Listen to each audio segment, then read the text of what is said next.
Tous les matins sur Radio Espace. Merci à vous qui nous rejoignez également aussi sur Suite FM Guinée 99.1 ici à Conakry. On parle politique ce matin, Jacques Liwaleno. Un peu plus tard, cette enquête exclusive aussi, avec cette saisie d'argent du côté de l'aéroport international de Conakry. Bessia, oups, aéroport Ahmed Sékou Touré. Oui, évidemment. Puisque la dernière fois, on avait voulu mettre le sujet à l'antenne, mais je crois qu'on a eu raison d'être prudent parce qu'il y avait beaucoup de spéculations autour. On avait très peu d'informations et nous avons préféré attendre, puisqu'il avait été dit l'argent a été saisi à l'aéroport et que l'argent appartiendrait à un haut commis de l'État. Donc à deux, et notamment le nom des généraux Bala Samoura. Il y a deux noms qui ont circulé. Et, comment il s'appelle déjà, Idi Amin était revenu incessamment. Donc nous sommes allés à la recherche de cette information-là. D'abord, dès qu'on a parlé, ceux qui sont concernés par cette situation n'ont pas voulu garder l'info. Et ils sont dans un pétrin. Et puis, ils apprennent à travers les médias que l'argent appartiendrait, n'est-ce pas, à des militaires. Donc, tout s'est passé le 18 septembre dernier. Il y a donc un jeune commerçant qui est guinéen, mais ça va vous étonner de toutes les façons, puisqu'il s'appelle en effet Gomez Santos Castaneira Mario. Donc, un Guinéen? Oui, il est guinéen. Bon. Il est guinéen, mais avec un passeport bissau-guinéen. D'accord. Qui arrive, qui arrive donc... C'est pas interdit? Il peut avoir un passeport guinéen aussi? Oui, il peut l'avoir, mais là, à l'aéroport, c'est avec un passeport bissau-guinéen qu'on l'a intercepté. Donc, quand il est arrivé, semble-t-il, depuis déjà le parking, il a été signalé. Mais il a quand même continué, il a fait toutes les formalités. Arrivé maintenant au niveau du checkpoint de la douane, là, on l'a arrêté. Et puis, il y a un agent qui demande à ceux qu'on fouille. Ouais. On procède à des fouilles. Ceux qui étaient devant, les douaniers qui étaient devant, ont procédé à des premières fouilles. Et derrière, il y a un autre douanier qui se présente. Et il est, semble-t-il, de la cellule de ciblage. Et donc, qui demande une fouille approfondie. Donc, il demande aux jeunes qu'il voulait fouiller, n'est-ce pas, le contenu de sa valise.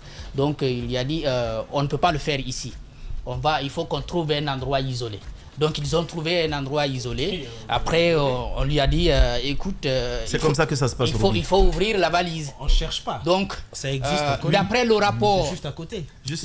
D'après le rapport de la douane, que j'ai pu voir, donc j'ai pu avoir le rapport dressé par la douane, le jeune aurait mis beaucoup de temps, il aurait même fait beaucoup de propositions, il hésitait, il ne voulait pas en tout cas qu'on ouvre la valise. Et finalement, il va céder parce que le dernier agent qui est arrivé a dit, on m'a dit, c'est mon commandant qui m'a dit qu'il faut procéder à des fouilles parce qu'il y a un signalement. Donc finalement, on va ouvrir la valise et on trouve à l'intérieur des devises. Ce qu'on trouve à l'intérieur, bon, on parlait de 2 millions, mais c'est un peu plus que ça. C'est 2 368 960 euros, 670 000 $, 94 530 francs suisses et 280, comment vous appelez ça? Pounds. Voilà. Donc c'est en gros ce qu'on trouve à l'intérieur. Des grandes gueules. Et on lui pose quand même la question, est-ce que vous saviez que vous transportiez tout ce montant-là? Oui. Il dit, je ne savais pas. Après, on lui dit, mais est-ce que vous savez que finalement, puisque vous savez qu'on a trouvé ça à l'intérieur, est-ce que vous savez que vous avez violé la loi? Il dit, bon, je viens de le comprendre. Finalement, on va l'arrêter ce jour pour l'envoyer à la direction nationale des douanes où on va le questionner durant toute la journée. Et quelque temps après, on le libère.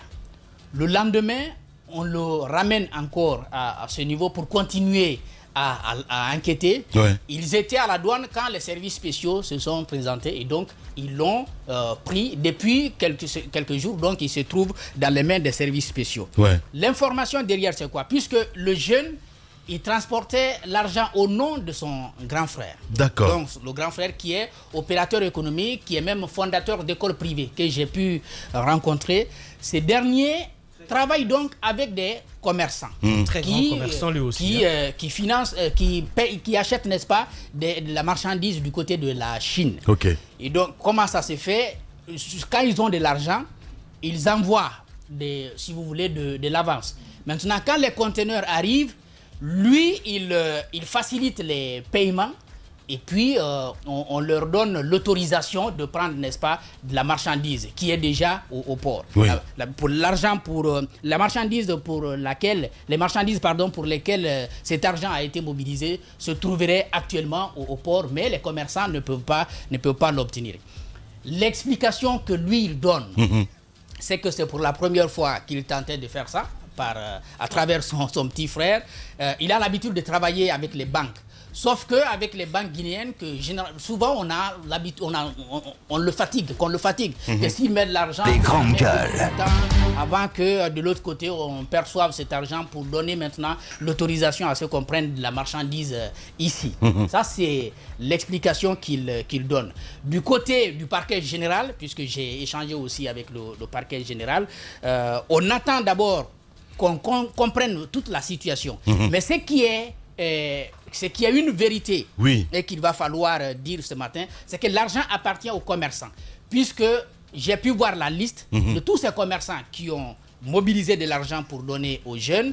Et le président de la Chambre de commerce a porté de la voix de ces commerçants-là devant le parquet général. Donc, voilà où on en est. Et pour l'instant, le parquet ne recule pas dans sa poursuite. Ce qu'il faut retenir, que c'est entre eux, entre les commerçants et désormais le parquet général, que tout est en train de se dessiner. Bien. Donc, voilà en gros la situation, comment elle se présente. Donc c'est un peu plus de 3 millions de dollars si on procède, n'est-ce pas, à toute la conversion autour. Voilà, allez-y mon cher Tamba, peut-être complément d'infos. Voilà, alors Lamine, il faut déjà bravo pour tous ces détails-là, mais c'est une pratique connue. Ce propriétaire qui dit qu'il a l'habitude de travailler avec les banques, la vérité est connue. Ces grands commerçants, à moins d'être dans une certaine trame, mais même de simples particuliers, c'est connu, les banques sont chères dans les transferts monétaires. Les banques sont excessivement chères dans les transferts monétaires. Et ça fait que, à cause de tout ça, on se trouve des voies parallèles, des mécanismes parallèles pour acheminer de l'argent à destination. Lorsqu'on veut faire des achats, on préfère affréter, par exemple, un avion ou trouver un autre moyen, en tout cas, de faire envoyer de l'argent. Les sociétés qui sont dans les mines, mais c'est comme ça qu'elles fonctionnent. La plupart des sociétés qui sont dans les mines travaillent de cette façon-là. De grands commerçants ici travaillent de cette façon. Mais mieux, la plupart des étrangers établis en Guinée, notamment, et en l'occurrence les Chinois, je ne fais pas d'indexation particulière, mais en l'occurrence les Chinois établis ici, qui sont dans les mines, qui sont dans ceci ou dans cela, si c'est en dehors des grandes institutions qu'on connaît, ceux qui ont de petites unités industrielles, voyez bien comment est-ce qu'ils font. Il faut éviter les banques pour une première raison. La première raison, mon cher Lamine, c'est que les frais de transfert d'argent sont élevés quand tu le fais avec les banques. J'ai essayé une fois, quand je payais ma scolarité, j'étais encore là, une banque de la place, sur quoi 4 000 € que je devais payer, Lamine, on m'a pris 4 millions. 4 millions de francs. 4 millions avec une banque ici. Ouais. Une banque que l'on connaît tous. Et ça s'est passé de cette façon-là. Alors, plus de 10%. Plus de 10%, quoi. Ça n'a pas de sens. Ça n'avait pas de sens. Finalement, je me retrouve là. Qu'est-ce que je faisais? Il y a ces circuits qui existent. Tu appelles, Joe, j'ai besoin d'argent. Est-ce que ton cousin qui est là peut m'en apporter? Les sont très forts. Non, ils sont très forts. Et en plus, c'était... Merci beaucoup. Ici, Mohamed Marat, tu as vu ça? C'est le petit pouvoir, en fait, tu vois. Voilà, c'est bon. Donc... la dictature. Ouais. Ça, c'est la dictature. Voilà. Sauf que quand tu fais ça, vous voyez, à cause de la cherté et de l'inaccessibilité des coûts, on se met malheureusement dans une situation où on s'expose. En tant que celui qui fait la transaction, vous vous exposez. Raison simple. Vous envoyez de l'argent sur ces canaux. Moi, à la fin, l'argent arrivait vers moi et puis j'allais remettre dans mon compte. Et les banques tracent que, en tant qu'étudiant, boursier de l'État français, tu ne peux pas avoir autant d'argent et bénéficier de la solidarité française. Et donc, on dit, mais ça vient d'où? Comment tu as fait? Et donc, on te bloque le compte. Il faut des explications. Ouais. Ça, donc, le premier facteur qui pousse à ça, c'est que c'est cher. Le deuxième facteur, la mine. Alors, et ça, c'est dangereux, par ailleurs. Quand vous évitez les banques de cette façon-là, et ça, c'est d'ailleurs le deuxième facteur qui pousse à ça, vous évitez les banques. Les grandes gueules. Vous évitez aussi en partie le fisc. Parce que le moyen de contrôle de vos performances économiques en tant qu'entreprise, un des moyens, c'est bien d'aller sur vos livres ouverts dans des banques, et c'est sur cette base qu'on saura telle entreprise a tel chiffre d'affaires, ou plus ou moins qu'on puisse l'évaluer. Mais quand on évite les banques, comment savoir si c'est une entreprise performante? Les jours à venir, Lamine, je reviendrai sur une entreprise ici qui est capable de vous faire par jour 3 milliards de chiffre d'affaires. Et vous savez combien ils payent par jour, hein, je dis 3 milliards de chiffre d'affaires. J'ai des relevés. Les grandes Carrément. gueules. Ce qui nous reste, c'est juste à boucler l'enquête, à confronter les principaux éléments. Et par jour, il déclare 600 ou 700 mais millions. beaucoup moins. Les grandes gueules. Pourquoi? Parce qu'à la fin de l'année, devinez combien ils payent aux impôts? 3 millions.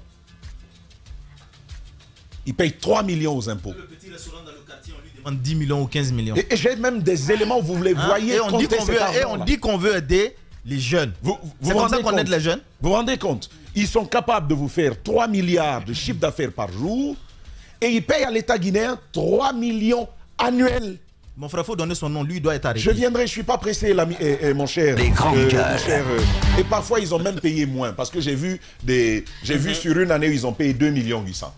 C'est-à-dire que même 3 millions, c'est trop. Et donc, vous voyez, on veut éviter le fisc et donc on préfère cela. Sauf que, et c'est le dernier, c'est mon dernier propos, ce dans quoi il est là, si c'est un État sérieux, ça ne va pas passer comme ça. Mais croyez-moi, je suis presque sûr, on a entendu qu'il y a eu un raisonnement. Là aussi, c'est une fuite qui a fait qu'on a entendu. Les grandes gueules. Mais on ne saura jamais ce qu'il adviendra de tout ça. Bien.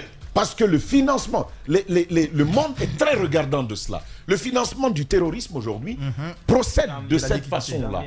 Le financement du terrorisme et de toutes ces, et le financement de toutes les exactions que l'on voit aujourd'hui, on trouve ces manœuvres-là pour se soustraire à la voie régulière qui permettrait de contrôler les flux d'argent un peu partout à travers le monde. Et donc, on s'en soustrait. Bien. Mais où va l'argent, finalement?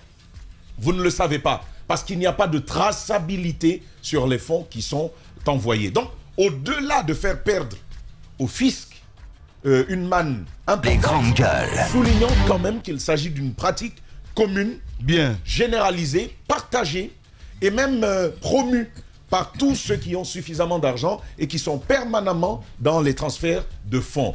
Ceci dit, à quoi s'expose le pays?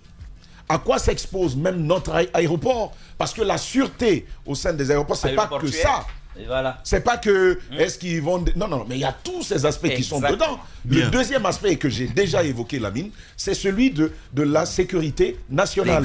Parce que quand on peut prendre autant d'argent, l'envoyer comme l'on veut, et croyez-moi, c'est parce qu'il y a eu un frustré quelque part qu'on en a entendu parler. Voilà, forcément. Parce que s'il n'y avait pas de frustré, ça là, tu en viens... C'est en entendant jamais parler en fait. C'est voilà. plus souterrain que les nappes souterraines. Merci beaucoup. Se passe, tu me perches... enfin... Tu finis non, finit. je te perche la temps. Voilà, c'est ça. Oui, c'est ça, non, je te perche la temps. Allez-y, madame. Merci beaucoup. Tu me tends la perche. Allez, Tamba, on a compris. Non, mais voilà, oui. Boubou Nike, si vous avez vu quelque part, c'est avec lui. Allez-y, madame, s'il vous plaît. En fait, c'est... Les grandes gueules. Non, mais... Il porte ce qu'il ne sait pas. Non, mais en fait... Les GG. Tous les matins sur Radio Espace, mais aussi sur Espace TV. Évidemment, merci de nous rejoindre dans notre émission. Allez-y, madame. Pardon. Il fallait sortir ça à la fin, parce que ça m'a tué tout à l'heure, tu vois. Un boubou, Nike. C'est dingue. Non, mais en fait, Lamine, pour revenir au sujet, c'est pas une première qu'on tombe sur des situations comme ça à notre aéroport. Tamba l'a dit, c'est un cas généralisé. Ouais. Vous avez des personnes généralement qui essaient parce qu'ils savent qu'à un moment donné, via notre aéroport, c'est possible de le faire. parce que nous connaissons la pratique, mais en réalité, aujourd'hui, avec cette pratique-là, qu'est-ce qu'on fera de cet homme? Quand vous posez des questions à quelqu'un qui transporte toute cette manne-là, qui vous dit non, qu'il n'est pas au courant. Vous pouvez être d'accord avec une personne qui dit qu'elle n'est pas au courant de transporter tout cet argent-là. Non. Il y a quelque chose qui ne tourne pas rond quelque part. Il faudrait réellement, mais qu'est-ce qu'il faut en pareille circonstance? Même si c'est le téléphone là qu'on te donne pour te dire de l'amener à Paris, tu vas le je ne sais même pas si tu vas pas le dépecer pour voir ce qu'il y a. Non, mais tu ne peux pas transporter tout cet argent et dire que tu n'es pas au courant. Tellement tu te dis qu'à l'aéroport... Maintenant, on te met devant les faits, tu dis oui, maintenant tu es au courant parce qu'on t'a dit qu'est-ce qui était dedans. Qu'est-ce qu'on cache réellement? Tamba a décrit un peu tout ce qui se passe par rapport aux gens qui voudraient se cacher des fiscs et tout, parce qu'ils savent qu'il y a des choses à payer. Mais pourquoi devrait-on, par exemple, essayer par le canal de notre aéroport? On a parlé justement du fait que à un moment donné, la Guinée était en train de redevenir la plaque tournante mais Yero, de la drogue. Si ce cas-là, c'est un fait quand même général. Ça se passe dans tous les aéroports du monde, même dans les pays les plus puissants. On essaie vous avez que ce soit des narcotrafiquants ou ceux qui veulent procéder au blanchiment d'argent. Ça se passe un peu partout. Et moi, je pense que dans ce cas de figure, si notre aéroport a réussi à mettre la main sur ces gens, c'est à féliciter. Et il faut continuer ce combat parce qu'ils ne vont pas arrêter. Ça, je vous dis, peut-être même demain ou aujourd'hui, il y en a qui vont tenter de sortir avec de l'argent de cette façon. Mais de ce monsieur, c'est important. Non, mais il doit être arrêté. Il y a des lois, que la loi s'applique. Que la loi s'applique. Qu'est-ce qui sera la suite? Parce que le plus souvent... C'est l'autre question qui peut se poser, madame. Justement, la suite, qu'est-ce qu'il va en être? Nous avons eu des cas ici, par exemple, concernant la drogue, où on nous présente des choses. Par exemple, si c'est du chanvre indien, on nous montre où on incinère. Mais on n'a jamais vu, par exemple, un endroit où on incinère de la cocaïne. C'est vrai. C'est justement la suite. La suite de la question à se poser. Qu'est-ce qu'il va se passer? Parce que c'est bien de dire que oui, on a présenté des personnes, on a présenté une liste où on a des noms, nous savons que c'est des commerçants, c'est ceci, cela. Mais qu'est-ce qu'on veut réellement cacher? Parce que bonne question. On est en train de se battre, par exemple, par rapport... Nous sommes dans le Sahel. Vous savez ce qui se passe par rapport au réseau, au terrorisme. Tout peut être possible. Les grandes gueules. Il faut mener à bien. Comment on appelle, l'enquête jusqu'à terme, que l'on soit édifié là-dessus, qu'on n'essaie pas de faire de la magouille comme on le fait le plus souvent. On vous montre jusqu'à un certain niveau de l'enquête, mais le reste, vous ne saurez jamais réellement ce qui s'est passé. Je ne sais pas ce qui va se passer après, mais comme on le disait avec Mara, dans un pays aussi corrompu comme la Guinée, si on a réussi à mettre la main sur quelqu'un qui a 2 millions et tout le monde est au courant, c'est que c'est plus fort que nous. Sûrement Interpol est dans le coup. Possibilité aussi qu'il y a un frustré, un truc comme ça. Voilà, j'en sais rien du tout. Je peux vous dire juste une chose. Signalement dès le début. Justement. J'ai dit quelque chose en off, ça va te faire rire. J'ai dit si on t'attrape avec un tel montant, dans un pays où la douane fait partie des plus corruptibles possibles au monde, il y a deux choses. Soit il y a eu un signalement venant d'Interpol, par exemple, ou en tout cas l'ERDF, en tout cas d'une institution comme ça, et généralement internationale, ou bien parce que vous êtes maudit. Parce que vous l'avez fait tellement de fois que cette fois-ci, Dieu en a marre, il a décidé de vous livrer. Et dans les explications d'ailleurs de Jacques, qui a parlé avec les uns et les autres, vous comprenez effectivement que c'est une habitude. Donc dans les deux cas, effectivement, on a ce que j'avais dit en amont. Parce que c'est une habitude. Dans les conditions normales, tous ceux-là qui se réclament propriétaires de cet argent devraient être mis aux arrêts. Excusez-moi, je ne vais pas parler pour faire plaisir à quelqu'un. Parce que de l'argent qu'on retrouve comme ça, en Guinée, la limite c'est 10 000 $ pour sortir sans déclaration. C'est 10 000 $.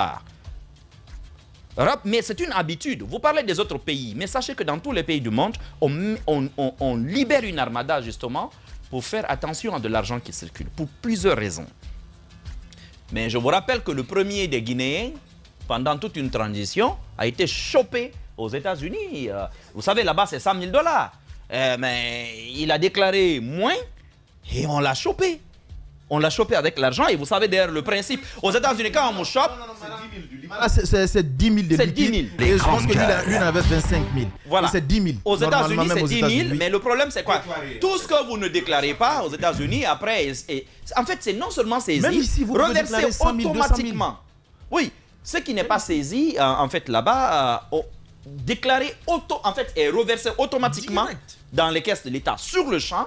Mais en même temps, vous êtes passible de poursuite également. Parce que plusieurs délits quand même peuvent être constitués. Le premier, peut-être on ne fait pas attention à cela, mais il y a un premier délit, c'est la fraude, avant la fraude fiscale, je dirais c'est le blanchiment d'argent. C'est-à-dire qu'on fait tout pour cacher l'origine de la fortune qu'on a. Pour ne pas, Tamba disait, pourquoi ne pas envoyer en banque? L'État sait que vous avez cet argent-là. Et l'État doit connaître la source de l'argent. Alors les gens, pour échapper justement au fisc, refusent de déposer l'argent à la banque. Pour quand même des hommes d'affaires, c'est hyper grave ce dont nous parlons.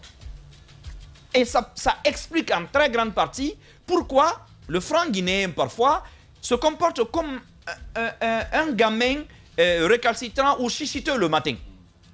Vous voyez, aujourd'hui, oui, maman, je n'ai pas mangé. On dit, bon, le dollar est à 800 000.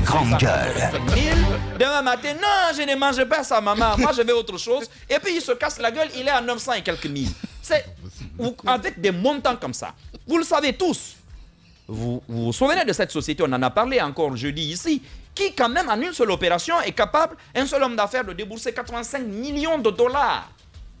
Venu pas des banques, hein, de ses coffres forts. Il est capable de donner ça, de prêter ça à l'État. 85 millions de dollars cash. Robbie parlait de notre endroit où vous avez plus de 200 millions de dollars.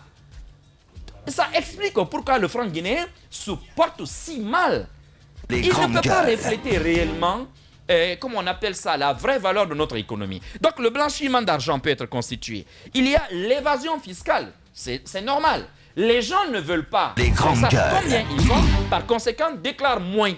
Donc tout le reste, on le fait prendre justement cette direction-là détournée. Bien. Et en Guinée, Lamine, excuse-moi, laisse-moi continuer s'il te plaît. Vous avez plusieurs infractions douanières. Ne pas passer et ne pas déclarer en douane, il y a tout un tas d'infractions au niveau de la réglementation douanière justement que vous avez, comment on appelle ça, violées. Ils n'ont pas déclaré. Vous avez la fraude fiscale, j'en ai parlé tout à l'heure, et d'autres infractions notamment aux lois même sur le change.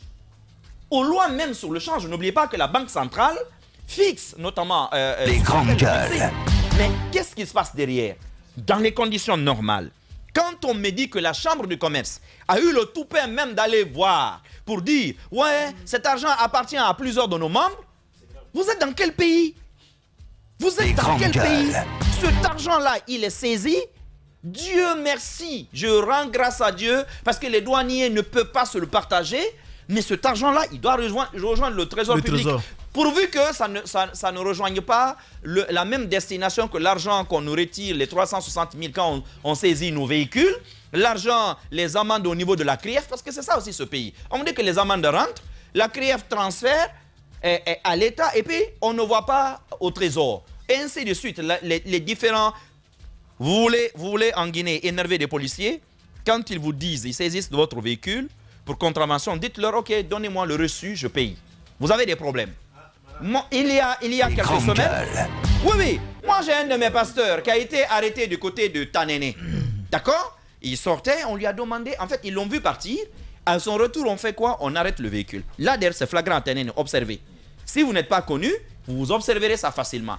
Tous les véhicules qui passent à Tanéné, c'est-à-dire qu'on ne vous contrôle même pas 10 000, 10 000, c'est connu. Ouais. Maintenant, il tombe sur un pasteur. Lui, par motif de conscience, qui se dit, je ne peux quand même pas... Il a demandé le reçu. Il a eu le malheur de demander le reçu. Ils l'ont chopé. Ils l'ont fait descendre de véhicule.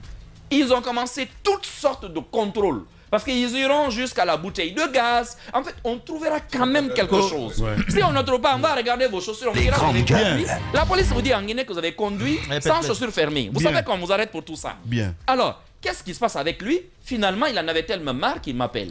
Alors, il m'a dit qu'est-ce qui se passe? J'ai dit non, on n'intervient pas. Dites-leur de nous donner le numéro. Parce qu'ils ont dit qu'il y a un numéro Orange Money. Eux, ils n'ont pas de reçu. J'ai dit dites-leur de me donner. J'ai pris mon téléphone. Ils ont dit que c'était 1 million. J'étais sur le point de payer pour ne même pas me mêler à cette histoire. Alors, je dis, le gars dit non, qu'il ne connaît pas le code marchand. Je dis, attends, vous dites qu'il y a un code marchand, on veut payer, et vous ne nous donnez pas? Je dis, bon, passez-le moi au téléphone. On me le passe, je me présente. Mohamed Mara, Radio Espace et tout ça. Déjà, j'ai tout gâté. J'ai tout gâté. Il dit, bon, on va vous appeler, on va vous donner le code. Dès qu'ils ont raccroché le téléphone, on dit au pasteur, si tu ne quittes pas vite ici, tu vas nous entendre. Il est parti. Il a pris sa batterie, il est rentré. Je ne sais pas. Oui, il était sur le point de payer. Je ne sais pas le cas de Marat date de quand, mais... C'était les vacances là, il y a à peine quelques semaines. Alors, ceux d'équipés, par contre, ont des reçus. Ouais. Mais des reçus que je cherche à authentifier. Les reçus là ne sont pas authentifiés. Voilà, que je cherche à authentifier. Wow. Parce que ce qui s'est passé, Voilà. c'est que j'étais avec... j'ai déplacé la moto de Matoto pour Kipé.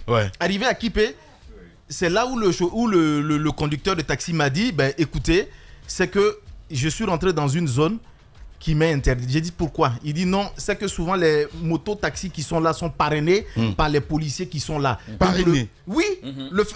Il leur impose des zones. Il dit, je n'ai pas porté mon casque. J'ai dit, mais je vois des... Il dit, non, eux, on les laisse faire. Ils vont jamais les arrêter parce qu'ils sont là, ils sont parrainés par ces policiers. Mais moi, en me voyant, on sait que je viens d'ailleurs et je vais me faire choper. Et il s'est fait choper là. 200 000 francs. J'ai dit au monsieur, j'ai dit, donnez le reçu. Moi, vu que c'est moi qui l'ai déplacé, j'ai décidé de payer. Il m'a donné le reçu, mais je suis en train d'authentifier le reçu. Mais je vous dis que c'est un reçu. C'est un reçu pour revenir, mais qui est tout sauf un reçu. Mais j'ai accepté de payer parce que je sais que je vais aller au bout de ce que je suis en train de chercher. Et je ne lâcherai pas. Ce sont les agents d'équipés. Le mec, il avait ça dans sa chemise tout simplement. Ça, c'était juste une parenthèse. Mais je m'inquiète simplement de la destination finale de cet argent. Quand même, il faut s'en inquiéter. Parce qu'à partir du moment où vous avez un lobbying comme ça, puissant, d'hommes d'affaires, camions de médicaments qui disparaissent, Lamine, le jour où tu seras capable, c'est la vérité, Ahmed. Le jour où tu seras capable, le jour où on va te choper avec 2 millions d'euros en cash dans ce pays, tu peux me croire, je fixerai mon salaire.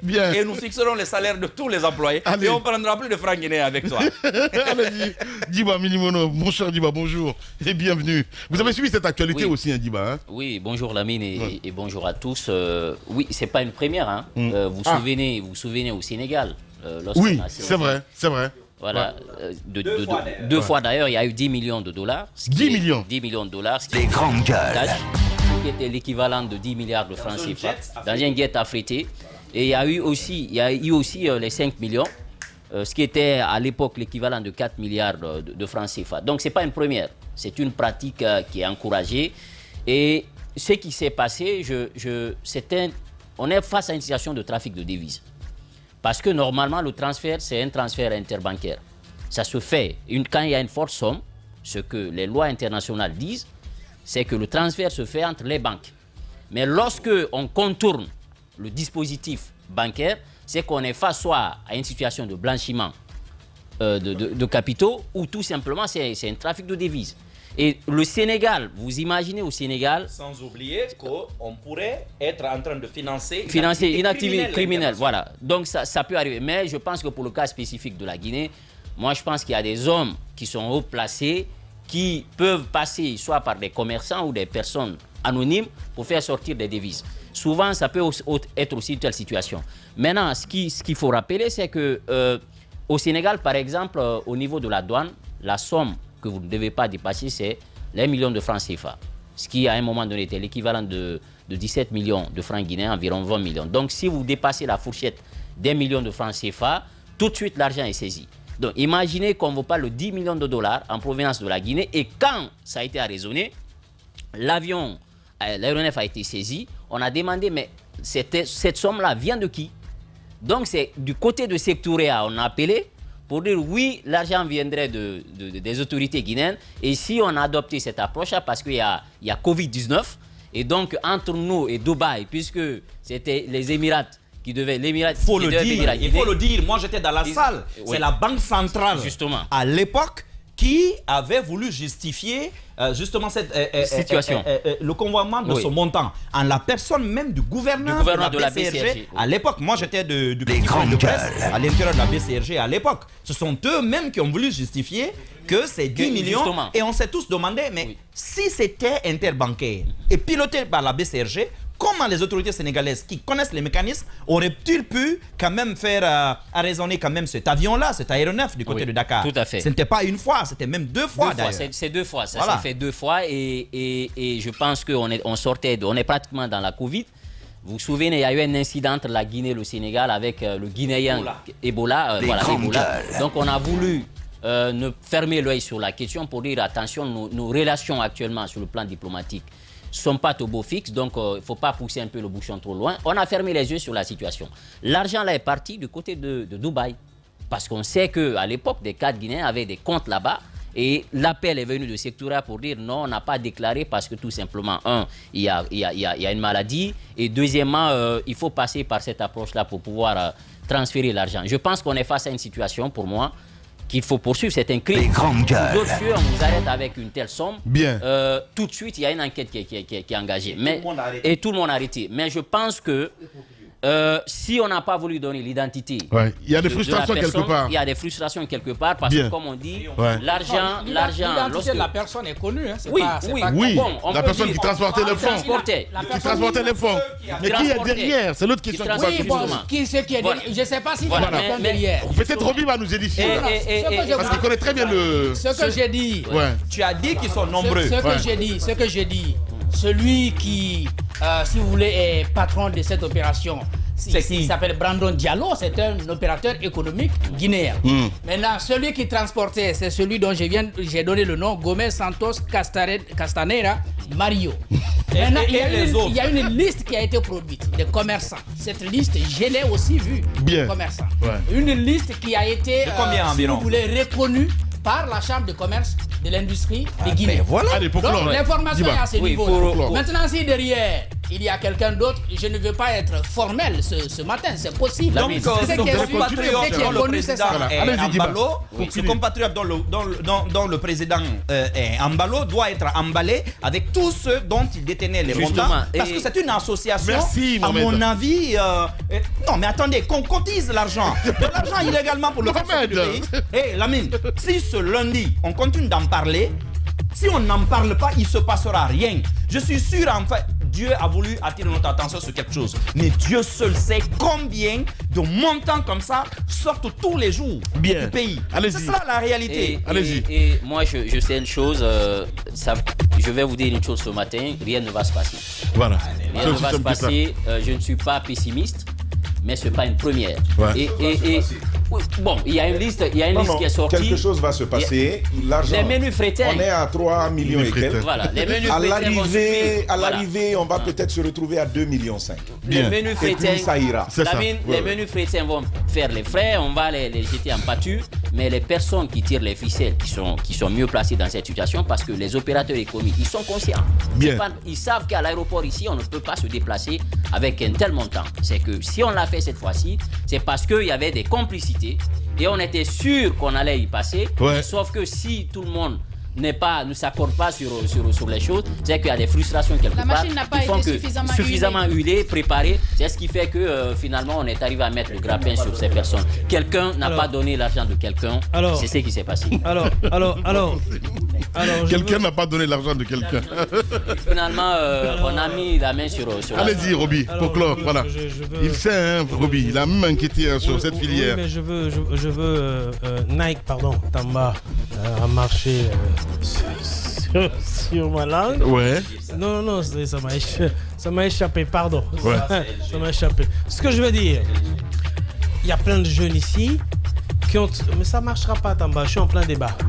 Il y a plein de jeunes ici qui ont soit construit des villas ou des immeubles ou sont dans le commerce par cette pratique.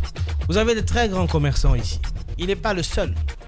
Qui ont des représentations à Dubaï, qui ont des bureaux de change ou d'achat au Maroc, en Chine, etc., en Inde, en tout cas les grands pays de commerce. Pour transporter l'argent ou pour faire un virement, c'est 6%, si je ne me trompe. C'est 6% de la valeur de l'argent que vous transférez. Si je ne me trompe, ça peut peut-être varier, mais à l'époque, c'était encore 6%. Alors imaginez, si vous devez faire ce transfert de 2 millions de dollars et qu'on vous retire 6% dedans, je crois qu'on est aux alentours de 180 000 ou quelques dollars. Qu'est-ce qui se passe? Vous avez des jeunes qui ne font rien, qui ont la carte de commerce, qui ont plusieurs passeports, qu'on appelle les transporteurs. Ok. Les transporteurs. Les transporteurs. De quoi? De fonds. Ok. Ils ont des contacts. Ok. À l'aéroport. Et peut-être même au-delà, jusqu'au bout.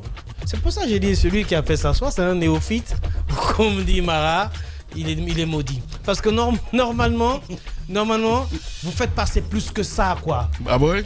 Roby? On n'a pas besoin de 2 maras dans ce studio. Lui seul nous suffit. Il a dit maudit, il faut rester à ça. Non, c'est un néophyte. Tu comprends? Normalement, vous faites passer plus que ça, quoi, à l'aéroport. Il sait de quoi il parle. Ouais, il sait de quoi il parle. Justement. Tu me troubleras pas, Mara. J'ai jamais transporté de l'argent. C'est un néophyte et il n'a pas respecté certainement la chaîne. Parce que sinon, quand on vous donne 2 millions de dollars à transporter, soit vous avez 2-3 000 de plus dessus à distribuer. Non, c'est un exemple que je prends, parce que je ne l'ai jamais fait. Si je donne des chiffres ici, vous allez dire, hey Roby, comme vous faites d'habitude. Voilà, allez, dans un instant, mesdames et messieurs, Roby se confesse dans les GG à 10h. Vous nous écoutez également aussi sur Suite FM Guinée 99.1 ici à Conakry. Merci à vous qui nous écoutez du côté de Guékédou sur Makona FM. Tout Farana écoute Radio Espace à travers Bambou FM, à toutes nos radios partenaires à l'international. Sola Média, évidemment, gère cette émission sur les réseaux sociaux. Très nombreux d'ailleurs à nous suivre également aussi, mesdames et messieurs, sur Telegram. Vous pouvez scanner le code qui s'affiche juste là à l'écran. Vous scannez maintenant avec vos téléphones et puis là vous tombez directement sur le live de cette émission Les Grandes Gueules avec Sola Média. Que des innovations pour la saison Sphinx, on vous a promis. Merci à vous tous à l'international. Doumbouya aux Nations Unies, c'est une sortie évidemment qui fait tilt. Doumbouya au pupitre donc des Nations Unies. Le président de la transition a livré l'allocution guinéenne et d'une vingtaine de minutes, il a sacrifié donc au discours coutumier de l'Assemblée générale de l'institution internationale. Son propos donc a d'abord voulu faire admettre la prise du pouvoir, fustigeant au passage donc la partialité donc des réactions internationales au coup de force pardon. Il voudra donc aussi clarifier le positionnement guinéen face aux influences internationales avant de livrer donc un réquisitoire sur la démocratie dont il dira qu'elle ne marche pas.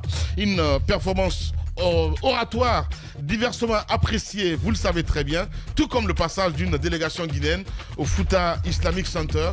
Retour sur cette activité, sur cette actualité internationale avec Maurice Sanda Kouyaté, ministre des Affaires étrangères, de l'intégration africaine et des Guinéens établis donc à l'étranger, que nous allons joindre dans un instant sur notre antenne. Conseil national de la jeunesse, le processus d'installation donc du Conseil national de la jeunesse au bout de la ligne d'arrivée, le bureau national de l'organe pourrait prendre, en tout cas corps ce matin, après plusieurs années de léthargie. Donc nous essayons de comprendre ce matin, mesdames et messieurs, avec notre interlocuteur que nous allons appeler dans un instant sur Radio Espace Guinée. Le temps pour Mohamed de joindre Maurice Sanda qui va intervenir dans un instant. Mon cher Roby, on va revenir encore sur ce débat. Je le disais tantôt, est-ce que Doumbouya avait besoin? Oui. Mohamed, allez-y Roby. Je parlais avec qui? Oui, vous nous aviez pris 10 minutes de temps d'antenne parce qu'on avait donné la parole à Ahmed. On a ouvert par ce sujet. Tu as préféré faire une intrusion pendant plus de 10-15 minutes. On va quand même pas reprendre ça avec toi.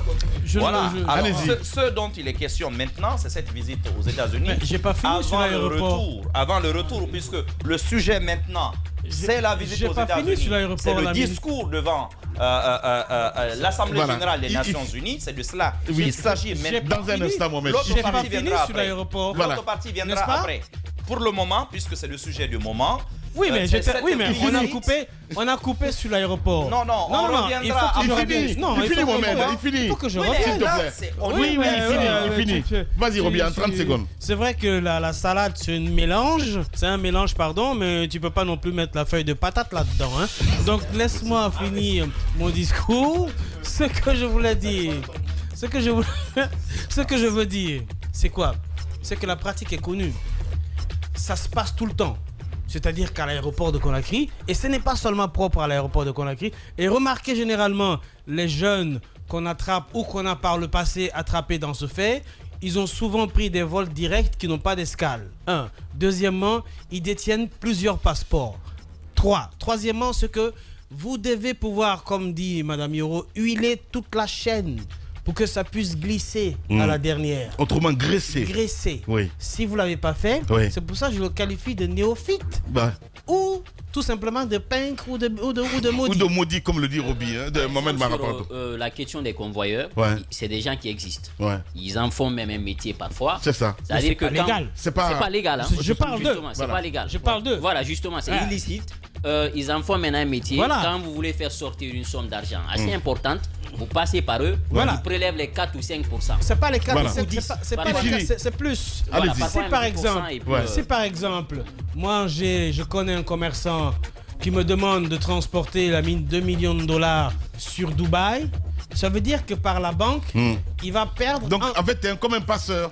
Ceux qui vont passer la drogue et tout ça. Exact. Voilà. Ça veut dire que si je dois faire... Ils avalent les boules. Si je dois faire ce transfert...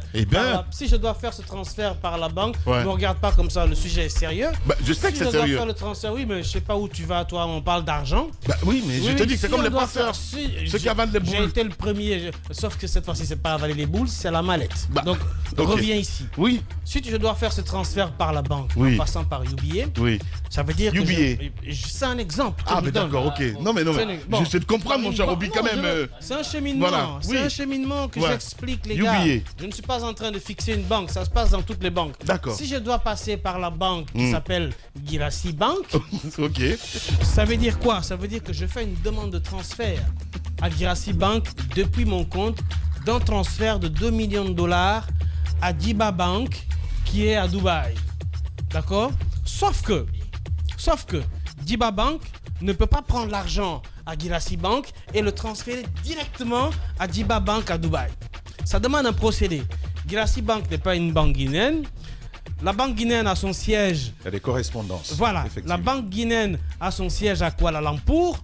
Kuala Lumpur, après, doit envoyer un mail à Jersey. Jersey doit pouvoir avoir la confirmation à Londres. Et Londres doit pouvoir envoyer la confirmation à la grande banque à Dubaï. Et Dubaï, finalement, exécute le transfert à Diba Bank. Donc, tout ce processus-là, si vous ne faites pas attention, ça peut prendre au minimum 2 semaines. Pendant ce temps, 2 semaines, le commerçant a envie que sa marchandise soit achetée ou déjà il a fait le bon de commande. C'est-à-dire qu'on a pris l'argent, on a même déjà parfois embarqué dans le conteneur. Et qui parle de conteneur au port parle de sur-SARI, de part et d'autre, que ce soit au départ ou à l'arrivée. Lui, il ne veut pas attendre ça. Alors il me contacte, moi je suis un passeur. Alors Joe, écoute ce que tu vas faire, c'est que tu vas prendre 2 millions de dollars. Tu as l'habitude de faire, tu as des connexions à l'aéroport. Je sais que tu le fais pour Elage tel, Bobodi. Donc voilà, donc tu prends l'argent, tu viens, sur 2 millions de dollars, je gagne 180 000 dollars normalement à la banque. Alors sur les 180 000 dollars, tu prends 80 000 dollars juste pour le transport. C'est moi qui te paye le billet, c'est moi qui te paye l'hôtel. Et généralement, ces jeunes-là, ils ne voyagent pas en 2e classe. Ils sont tout le temps en business class. Ok. Parce que quand vous allez à l'aéroport... Mais comment ils dissimulent l'argent, Roby? Comment ça se passe? Dans les chaussettes? C'est clair, quoi. Ça, vous parlez d'activité presque normale. C'est clair, la vraie question est ailleurs. D'où vient cet argent? Non, justement. Il nous explique un peu le mécanisme. On fait tout pour contourner le système bancaire. C'est ça le problème, c'est l'origine. Je suis en train de... C'est la question. Quand on me dit que le convoyeur a la nationalité bissau-guinéenne, et quand on sait que la drogue, notamment la cocaïne, a l'une de ses capitales dans ce pays-là, ça doit nous inquiéter. Je suis en train de t'expliquer un événement qui est hétéroclite. C'est-à-dire que le cas spécifique de celui-ci, c'est qu'on nous parle de commerçants. Donc c'est pour ça que je reste focus sur cela. Sinon, dans plusieurs secteurs, ça se passe. On voit des jets privés atterrir ici qui transportent 2, 20, 30 000 dollars. Ça, c'est vraiment officiel. Ça, c'est des trucs d'ailleurs, on ne touche pas. Donc ce jeune-là transporte les 2 millions de dollars. Sur les 180 000 dollars qui restent, il a les 80 000 dollars. Tout frais payé, billets, hôtel, si vous voulez, sur classe même dans les avions. Donc généralement, ce sont des jeunes qui sont très bien entretenus et qui le font. Merci. Sauf que, on dit toujours 100 jours ou 99 jours pour le voleur, un seul jour pour l'attrapeur. Mais, pour terminer, ce que je suis d'accord avec Diba, que je ne crois pas que Pinocle se passe dans cette affaire. Ce n'est pas une première, c'est beaucoup d'argent. 2 millions de dollars quand même à l'aéroport de Conakry, 3 millions de dollars à l'aéroport de Conakry, ou que ce soit avec les services secrets ou quoi. Quand on ouvre la mallette, pour les gars qui n'ont pas l'habitude de voir 100 millions de francs guinéens. Ouais. Il voit 2 millions dans une mallette comme ça. Bah ouais. Franchement. Ça fait péter le cerveau. Hein. Ouais, carrément. Rien à faire. Hein. Voilà, donc c'était un petit peu Roby, évidemment. Allez, l'émission continue dans un instant.